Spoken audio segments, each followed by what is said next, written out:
Padre, te damos las gracias por este hermoso día. Cuánto nos llenamos de gozo al entrar en tu casa y poder contemplar tu belleza y poder adorar tu nombre y exaltar a Cristo por encima de todo.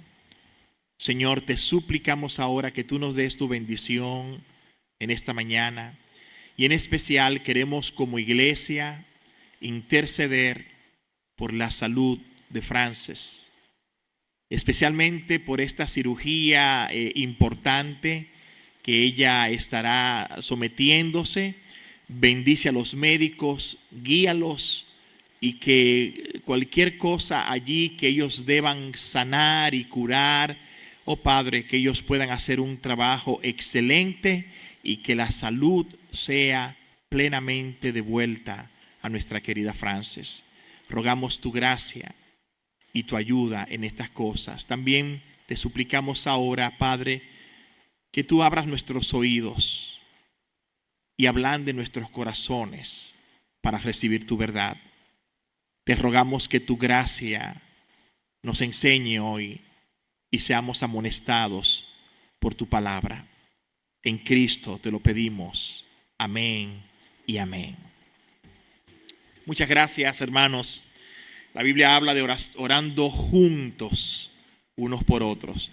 Bueno, quiero también manifestar mi alegría por los que nos visitan hoy, algunos que por un tiempo estuvieron lejos, como nuestra querida hermana Felicidad, que ya se incorporó este domingo, damos gracias a Dios por ella, y orando por la hermana Milagros, que sale para la República Dominicana, viaje de salud también con su madre para atender asuntos familiares, así que el viernes, si Dios lo permite, está encaminando sus pasos a esa hermosa isla y allí a estar con sus familiares y ayudándole en todo. Vamos a la escritura, vamos a Hechos el capítulo 2, si me acompañan.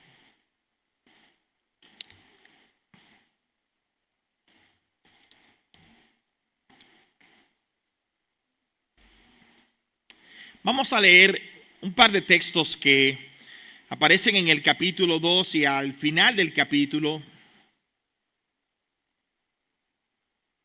43 en adelante, 2:43 en adelante.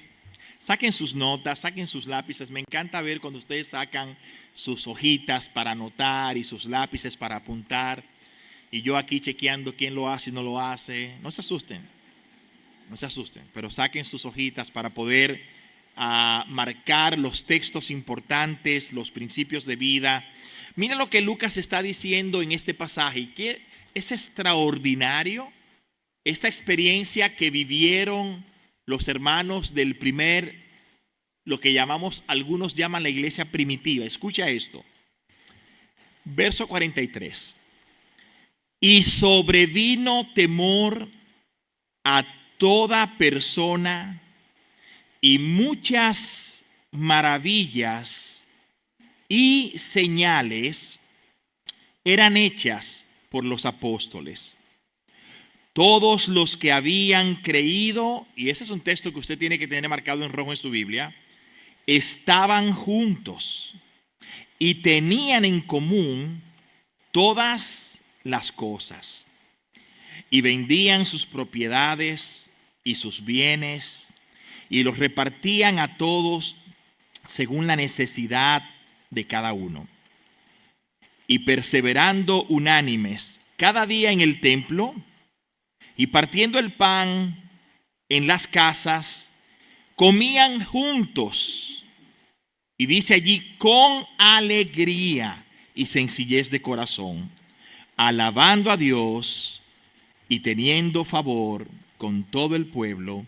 Y el Señor añadía cada día a la iglesia los que habían de ser salvos. No hay dudas que cuando uno lee esta descripción, cuando nosotros los pastores, cuando los creyentes leen este pasaje, hay como una especie de en el corazón, wow, esa es la iglesia que anhelo tener. Esa es la iglesia que anhelo ver. Esa es la iglesia a la que me gustaría pertenecer. Este es el resultado de lo que la gracia de Dios ha hecho en estos hombres y mujeres que fueron alcanzados por el Evangelio. Es decir, esta descripción está hablando de estos 3,000 que se convirtieron, más estos 120 que ahora están experimentando estos dulces frutos de la gracia de Dios. Definitivamente que cuando uno lee este pasaje, uno entra como en un estado de: esto es lo que anhelo para mi vida, esto es lo que deberíamos tener. Y es interesante porque la primera cosa que se destaca en el texto es que había una auténtica presencia del poder de Dios en esta iglesia. Hermanos, y déjame decirte algo, eso no se puede falsificar. Uno puede tener en un culto emociones, uno puede tener en un culto elementos que hagan a uno saltar de la silla, uno puede tener muchas cosas, pero lo que no se puede falsificar es la presencia, auténtica presencia del poder de Dios en nuestras vidas. Y lo que nosotros vemos aquí es exactamente eso. Si ves el texto, mira cómo Lucas empieza diciendo: y sobrevino ¿qué? Temor a toda persona. Y uno dice: wow, de eso se trata. Justamente, no solamente que la iglesia como tal, uno de los frutos de la gracia de Dios en nuestras vidas es ese santo temor. Cuando uno conoce a Cristo realmente, cuando uno viene a la fe, cuando uno abraza por medio de la fe a Cristo, la primera cosa que uno aprende es ese temor. Uno por primera vez ve su pecado y dice: ay de mí. Cuando uno recuerda a Isaías en el templo y aquella visión majestuosa, dice: vi yo al Señor. ¿Cuál fue la expresión de Isaías? Él dijo: ay de mí, que siendo hombre inmundo de labios, han visto mis ojos al Señor.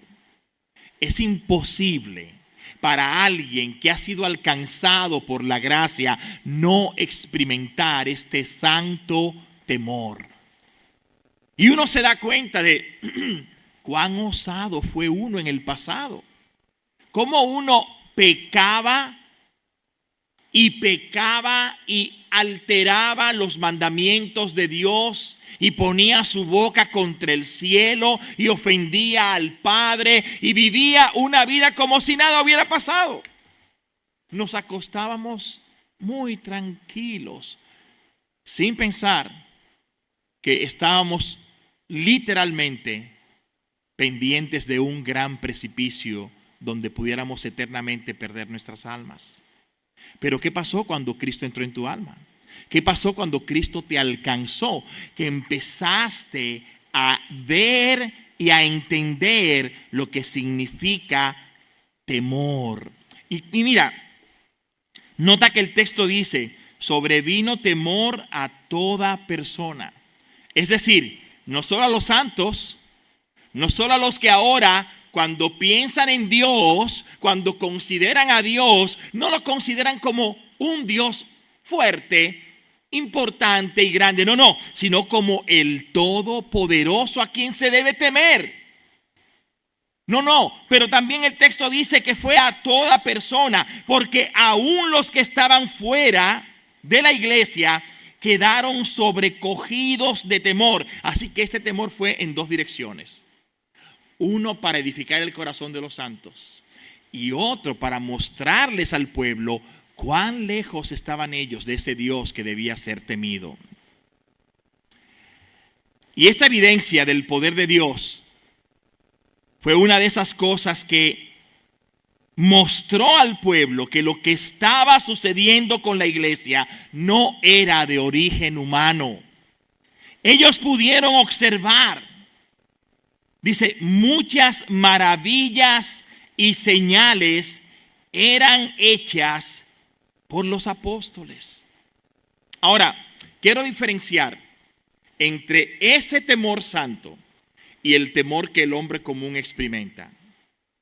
No sé si ustedes saben que los especialistas de la conducta humana, los que son llamados psicólogos y psiquiatras, han identificado más de 780 temores. Bueno, de hecho, debo decir que la palabra temor aquí es la palabra en el griego phobos, de donde viene nuestra palabra muy conocida, fobia. ¿Han oído esa palabra? Pero esta palabra fobia en el hombre común, estos temores del hombre común tienen un origen real. ¿Cuál ustedes creen que son el origen de estos temores? ¿Dónde está el origen de estos temores? Bueno, en el pecado de nuestro primer padre. ¿Ustedes recuerdan cuán grato era para Adán tener comunión con Dios? ¿Cómo Dios descendía en las tardes para tener comunión con su creación, con Adán y Eva, y disfrutar de la presencia de Él? ¿Qué sucedió cuando Adán pecó contra ellos? ¿Qué dice la Escritura? Que Él se escondió de Dios. No solo que tuvo vergüenza, lo cual obviamente nos muestra que estos temores tienen su raíz en el pecado. Estas inseguridades del hombre común, que el hombre común vive hoy, tienen su raíz en el pecado de Adán. Y es sorprendente, hermanos. Es sorprendente. Estoy hablando de que hay aproximadamente, según los especialistas, 780 fobias, alguna de ellas que uno dice realmente ridículas. Aquí yo tengo en mi lista algunas de estas que ustedes se van a sorprender. Por ejemplo, escucha esta. Esta es difícil de leer, pero voy a tratar. Hay una fobia que se llama hexaconisiojexacontalesafobia.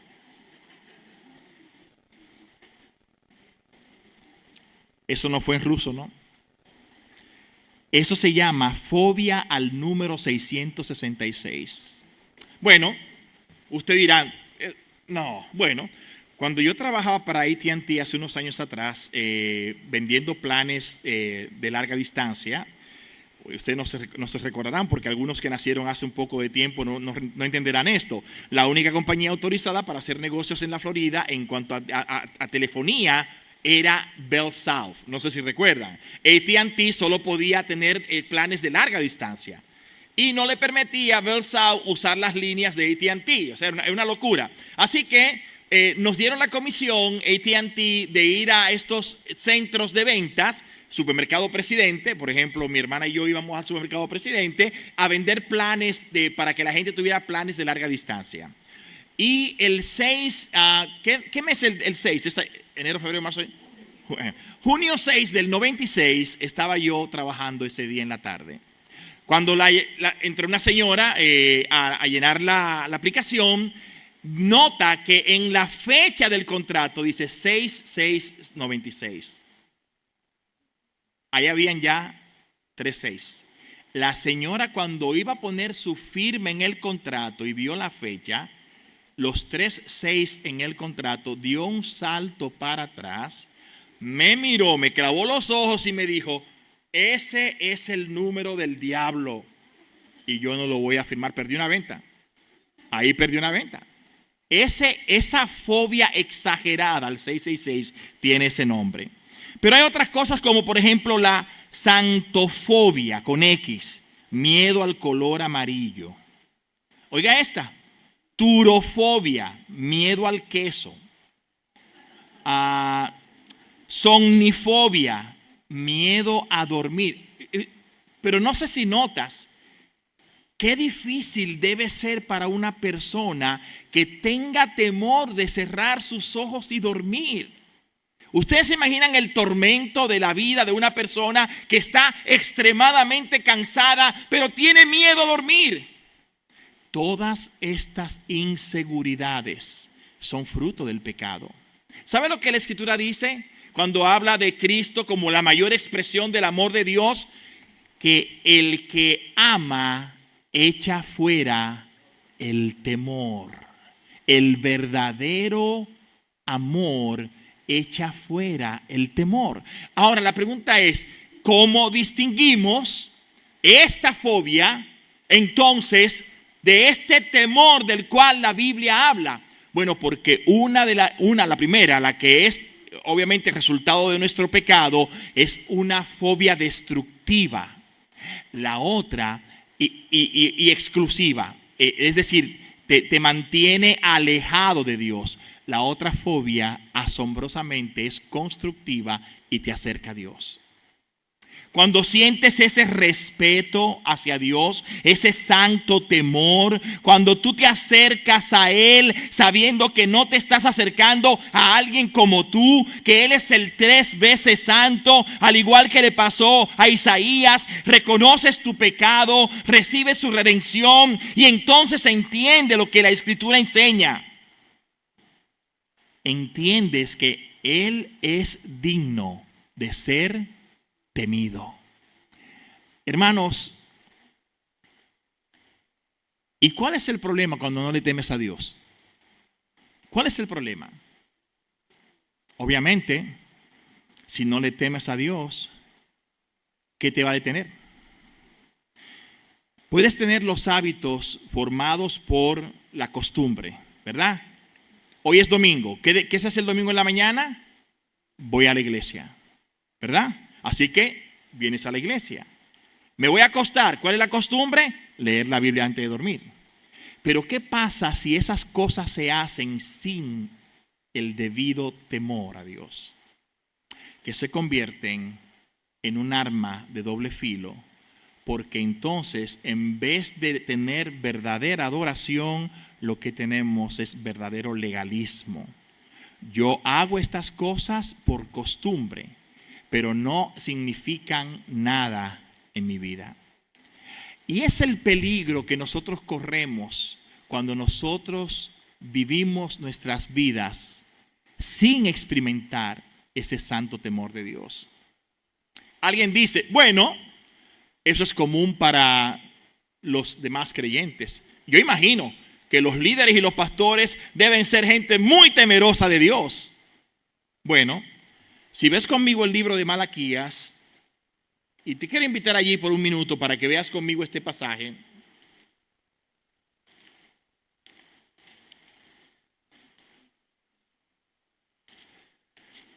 Es el último libro antes del Nuevo Testamento, así que será fácil para ti encontrarlo si partes de Mateo hacia atrás. Quiero que notes esta conversación entre Dios y sus representantes. No estamos hablando aquí de Dios y cualquier gente común. Estamos hablando de los que representan a Dios, la autoridad espiritual de Dios en el pueblo. Y escucha esto, en el capítulo 1. Hay una conversación donde Dios está haciendo ciertas preguntas.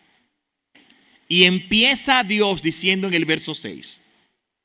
El Hijo honra al Padre y el siervo a su Señor.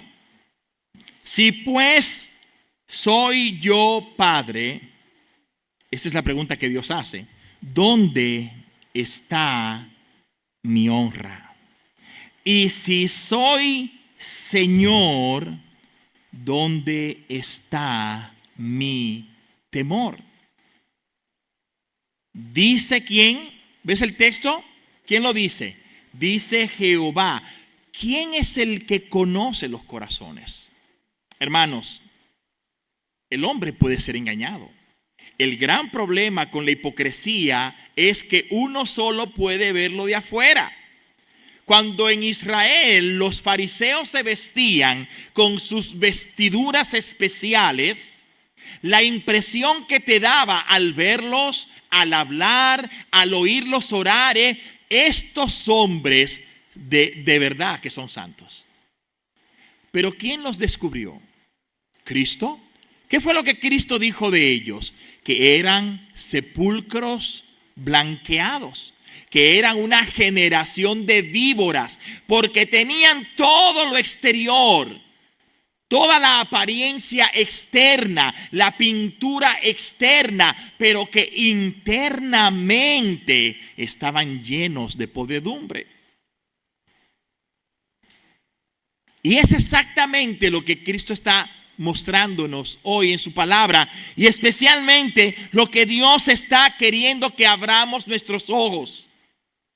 Nosotros, es cierto, no podemos ver el corazón de la gente, no podemos ver. La hipocresía tiene un gran poder. Uno puede disimular el pecado y uno puede simular la piedad. Pero Dios no puede ser engañado. Dios no puede ser engañado.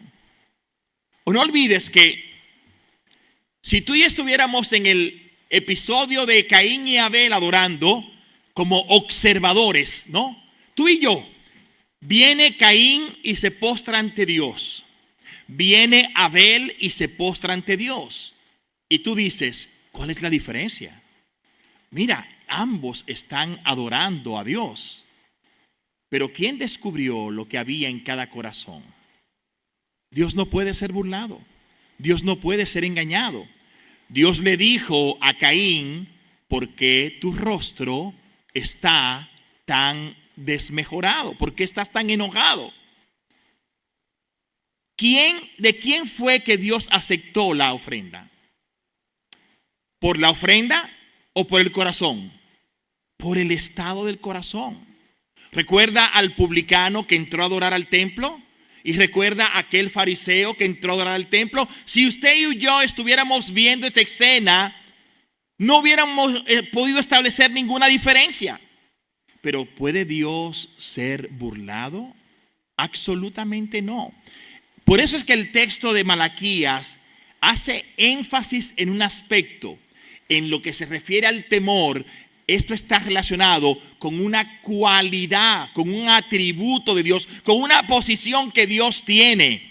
Él es el Señor. Y míralo aquí. Nota la relación que hay entre una cosa y la otra. Si soy Señor, ¿dónde está mi temor? ¿Dónde está mi temor? De manera que hay textos en la Escritura claramente que nos dicen, especialmente en el libro de Proverbios, que el hombre piadoso es un hombre que teme a Dios. Que el principio de la sabiduría es el temor a Dios. Los insensatos no entienden eso. Los insensatos desafían a Dios. Los insensatos levantan su dedo contra Dios y abren su boca contra Dios, y ellos no saben lo que les espera. Pero el sabio se somete a la voluntad de Dios. El sabio entiende que este Dios es tan poderoso y es tan grande y es tan digno de ser temido que él no podrá levantar ni siquiera su cabeza delante de él. El publicano golpeaba su pecho y decía, aún sin levantar su cabeza para evitar ofender a Dios, Señor, sé propicio a mí, que soy pecador. ¿Te das cuenta de la diferencia? Nota que el texto dice, debes entrar con confianza para adorar a Dios, pero debes hacerlo con reverencia. Con confianza, sí, entramos confiadamente, pero no entramos desafiantemente ante Dios. A Dios no le damos órdenes. Nos sometemos a Él porque Él es el Señor.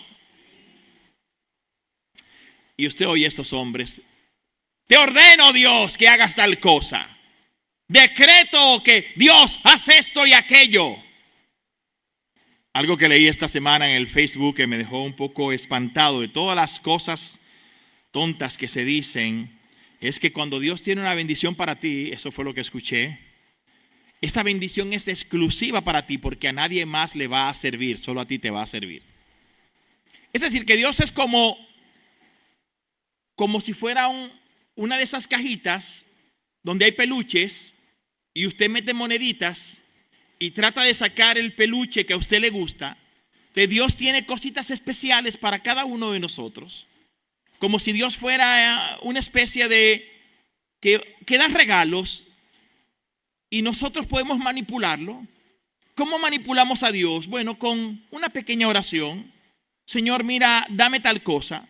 O dale tal cosa a fulano. Como si Dios pudiera ser manipulado. Cosas como la oración mueve la mano de Dios. Yo quisiera encontrar un texto en la Escritura que dijera que la oración mueve la mano de Dios. No, la oración cambia el corazón mío, no el corazón de Dios. Lo que Dios me va a dar, Él me lo va a dar, pero como quiera yo tengo que orar porque esa es la tarea que Él me ha dado. Pero pensar de que yo tengo tanto poder en mi oración que yo voy a cambiar el deseo de Dios, eso es un disparate. Eso no tiene asidero bíblico. Había una manifestación auténtica del poder de Dios en esa primera iglesia que se manifestó con temor sobre toda persona. Y el poder de Dios era visto por medio de los discípulos. Y vamos a ver un despliegue de ese poder en los próximos capítulos. Hermanos, y lo más extraordinario, no vemos a ninguno de los apóstoles dándose ellos la gloria de ese poder. Hoy en día, cuando uno oye de campañas de sanidades y de milagros y de poder, ¿a quiénes se destacan? ¿A Cristo? No, Cristo es la excusa. La campaña de poder y de sanidad, quien la va a disfrutar en grande es el sanador o el poderoso que va a hacer los milagros. Y usted ha visto cómo en los carteles se ponen los nombres de los grandes ministerios, como el ministerio de Benny Hinn, por ejemplo, ¿verdad? Que cuando vino aquí a la AA en Miami, la primera cosa que le pedían al entrar por las puertas era el número de su tarjeta de crédito. Porque obviamente ellos quieren asegurarse de que usted fuera a sembrar correctamente. ¿Y cuántas gentes pobres dieron enormes cantidades de dinero buscando el milagro famoso que prometían y ese milagro nunca llegó? Ah, pero no es culpa de Benny. No. Él le manda una cartita al día siguiente diciéndole, si tú no recibes tu milagro, no es mi culpa, es por tu falta de fe. Así que él queda muy bien cubierto con estas cosas. Pero cuando hablamos de la iglesia al principio, la Escritura nos dice que hasta la sombra de los apóstoles tenía el poder para sanar, porque era un despliegue del poder y de la gloria de Dios en medio del pueblo. Estaban viendo el Mesías había muerto, el Espíritu de Dios había venido, Él resucitó y ahora estamos viendo los milagros que el poder de Cristo está haciendo en la vida de aquellos hombres.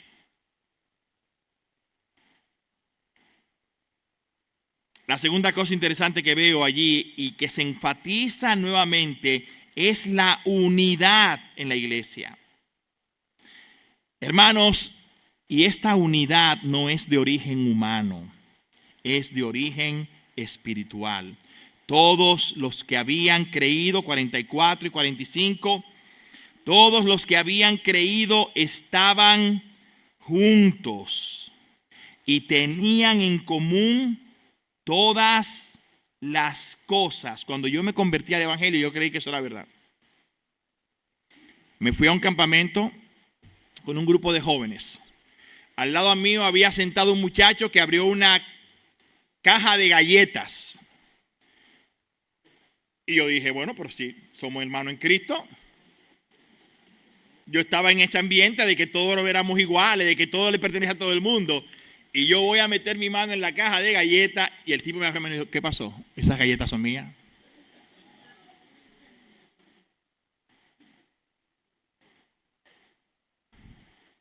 Pero tú eres cristiano.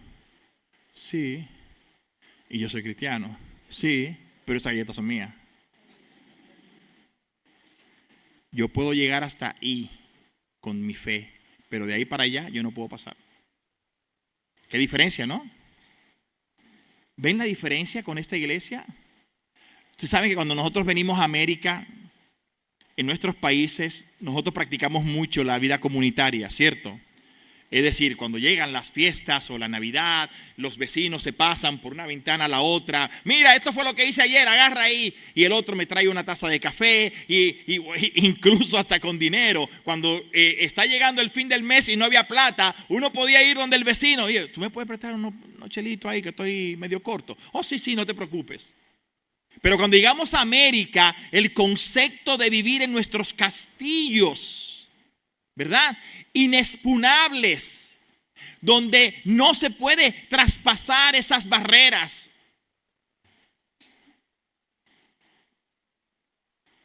Y lamentablemente, muchas veces como cristianos, nosotros nos comportamos de esa misma manera. El artículo más usado en la conversación diaria de las personas aquí es mi o mío. Y hablan con los amigos, le dicen, no, porque tú sabes que esa es mi casa, y este es mi carro, y esta es mi mujer, y este es mi perro, y esta es mi piscina, y esta es mi. Porque hasta la mujer se considera que es una posesión del hombre. Uno lo nota en el lenguaje.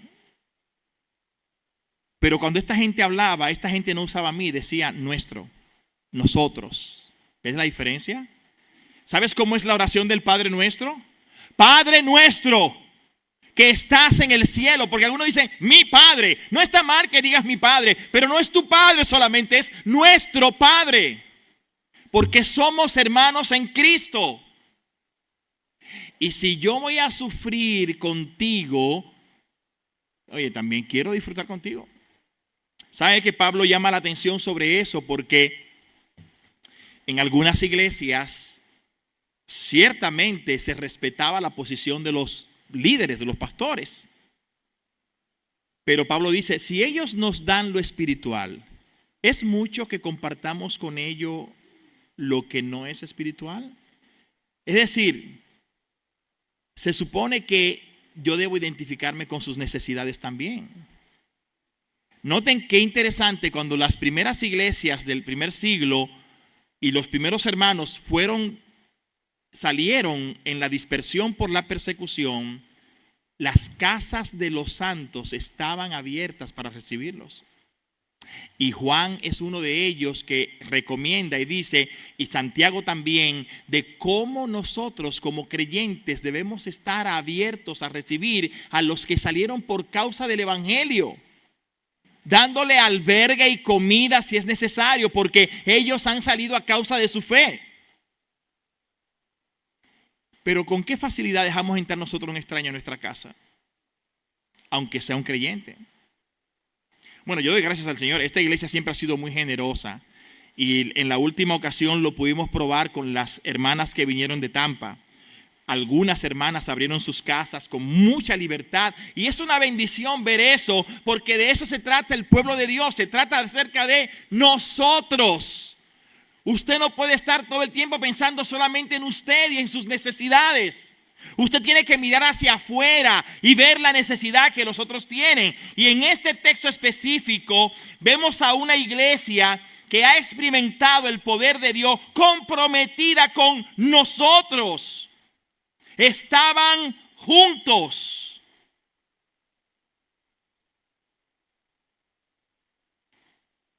Alguien me dijo, no recuerdo la última vez que el hermano me invitó a su casa a comer con él.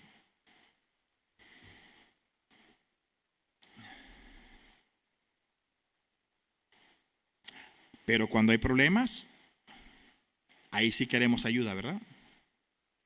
Pero cuando estamos en buena, esto lo disfruto yo solo. En mi país hay un partido político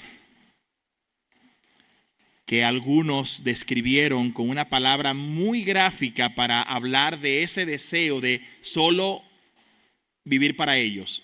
Le decían los comesolos. Bueno, a esos comesolos le quedan 7 meses. Parece ser que se le acabó la fiesta.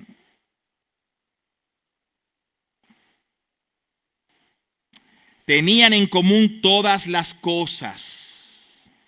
Ahora escucha esto, este es el colmo de lo bueno. Vendían sus propiedades y sus bienes, los repartían a todos según la necesidad de cada uno. ¿cuántos pares de zapatos son necesarios en el closet? De verdad, ¿hay cositas que usted no usa en su casa, que ocupan espacio y que lo distraen? Cuando uno limpia la casa, uno se da cuenta, si tiene muchas cositas que limpiar, que hay muchas cosas distrayendo a uno. A mí me encanta porque nosotros, voy a hablar como los dominicanos, ¿no? Le dicen biscuit a los adornitos que colocan en la mesa, y en cada espacio posible donde algo se pueda poner, uno procura poner algo allí para adornar. El problema no es ese. El problema es cuando hay que limpiarlo. Que hay que limpiar 150 cositas en un espacio muy reducido. ¿Quién tiene aquí tiempo para sentarse y limpiar 150 piezas de adorno en una sala? Yo creo que estamos llenos de muchas cosas que no necesitamos. Y hay mucha gente que necesita cosas realmente que si nosotros fuéramos más sensibles, no gastaríamos nuestro dinero en esas cosas. Ese es el espíritu de Cristo. Cristo dijo, yo no vine solamente para ser servido, yo vine a servir, ojo, y dar mi vida, no mis cosas. Sí, es verdad que se quedaron con el manto que tenía y lo repartieron entre 4 personas, ¿verdad? Es verdad que lo único que pudieron heredar fue eso. Cristo no tenía grandes riquezas, pero Cristo no vino a decir, bueno, he aquí yo vengo para darles mis cosas. No, no, no. Él vino a entregar su vida. Y nosotros deberíamos estar dispuestos no solamente a compartir lo que tenemos, pero si es necesario, a dar nuestras vidas.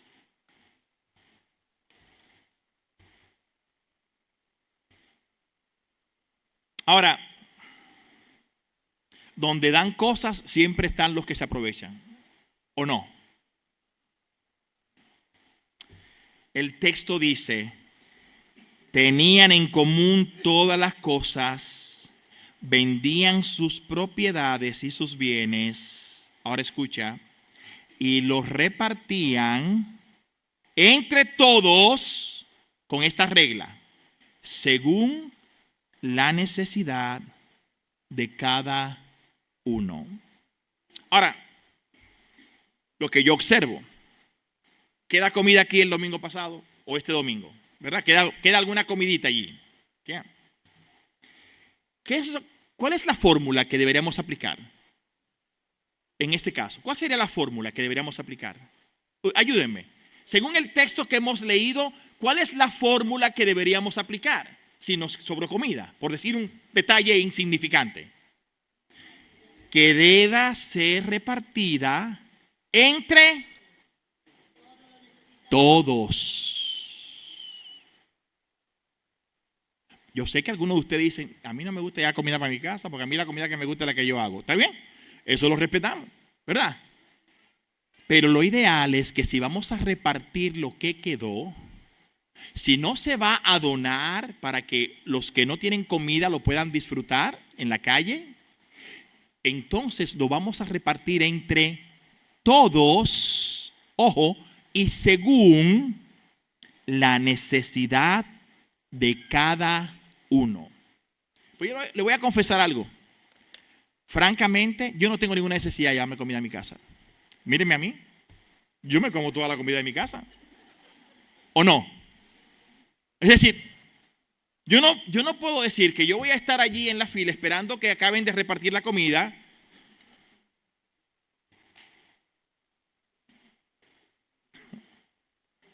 Realmente, no tengo esa necesidad. Pero quizás algunos sí. Porque la que yo me llevo que no necesito, se la estoy quitando a alguien que sí la necesita. Y ese es el problema. Entonces yo les suplico, hermanos, que seamos considerados en ese sentido. Seamos sabios y seamos considerados. Y hagamos lo que Cristo nos enseña según la regla establecida. Cuando hay necesidad y no hay forma de que todos tengan, hacemos un esfuerzo de repartir lo que sobra entre todos y especialmente entre los que tienen necesidad. Y estamos hablando de aquí una iglesia de 3,000 personas, que era un problema mayúsculo. Así que con estos 3,120, había mucha gente que a lo mejor no tenía trabajo, familias enfermas, y había que ayudarlos a sobrevivir. Y era una bendición hacerlo. Y queremos que sea una bendición para nosotros también. ¿Por qué? Porque de eso se trata la buena administración. Y de eso se trata el poder ejercer nuestra mayordomía conforme al corazón de Dios. Así que vamos a dejarlo hasta aquí, mis amados. Quiero invitarte a considerar estas cosas que son importantes, a meditar en ellas, a entender cómo esta expresión de auténtica unidad fue manifestada en la iglesia al principio. Esa es la iglesia que todos anhelamos tener. Una iglesia temerosa de Dios y una iglesia que es consciente de las necesidades de sus hermanos en Cristo. Que el Señor nos bendiga, que el Señor nos ayude. Vamos a ponernos de pie para orar juntos. Y yo espero que usted no tenga ninguna de estas fobias que hemos mencionado. Algunas de ellas son realmente interesantes.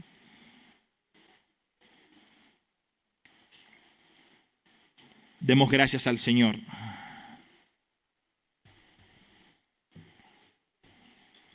Oremos. Señor, te damos las gracias en esta mañana por darnos esta oportunidad maravillosa de regresar a tu casa y a tu palabra. Señor, esta descripción del libro de los Hechos, de esta iglesia en Jerusalén, es la iglesia que muchos de nosotros aspira a ser. Una iglesia donde el temor a Dios reinaba en los corazones de los santos. Hombres y mujeres que eran conscientes de su necesidad de Dios. Una iglesia donde había real unidad y una sabia administración de los recursos, donde cada uno podía recibir con alegría según su necesidad. Padre, te suplicamos, te rogamos que tú nos ayudes a hacer esa iglesia, para que nuestras comunidades sean impactadas con el Evangelio de Cristo y ellos puedan ver en nosotros a Cristo mismo. Ayúdanos, Señor, en este día. Ayúdanos en esta hora. Bendice, Señor, nuestro tiempo en las clases, en los cumpleaños de hoy y en el tiempo de coinonía también. Derrama tu gracia sobre nosotros, Señor, y en esta semana que nuestra meditación constante y el anhelo de nuestros corazones sea vivir para ti, para tu gloria y para tu honor. Te lo rogamos en Cristo nuestro Salvador. Amén y amén.